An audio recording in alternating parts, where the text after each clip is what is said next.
Vacil Frutta, Adriatica, la Valle dei Sapori, un nuovo mondo alimentare. Avacil di Breda, Treviso.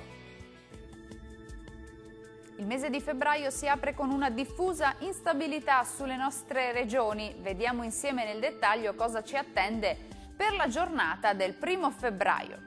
Sul Veneto tempo molto instabile sin dal mattino e per tutto l'arco della giornata, con precipitazioni diffuse localmente anche di moderata intensità e deboli nevicate sui settori alpini di confine.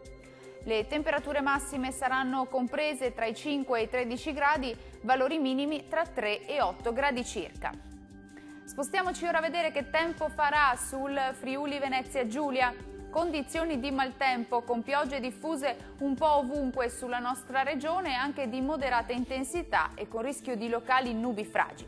Deboli nevicate sui settori alpini dai 900 1000 metri. Le temperature massime saranno comprese tra 9 e 12 gradi, valori minimi tra 5 e 9 gradi circa. Spostiamoci ora a vedere che tempo farà sul Trentino Alto Adige. Anche qui il tempo sarà molto instabile con molte nubi e qualche precipitazione sui settori meridionali del Trentino, anche a carattere nevoso a quote basse sul resto della regione.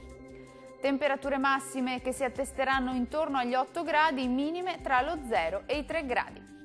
Il mare sarà mosso, localmente molto mosso nel Golfo di Trieste, i venti forti, meridionali, localmente moderati sulla laguna di Venezia.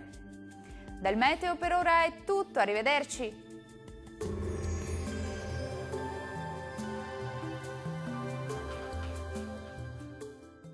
Vacil Frutta, Adriatica, la Valle dei Sapori, un nuovo mondo alimentare. Avacil di Breda, Treviso.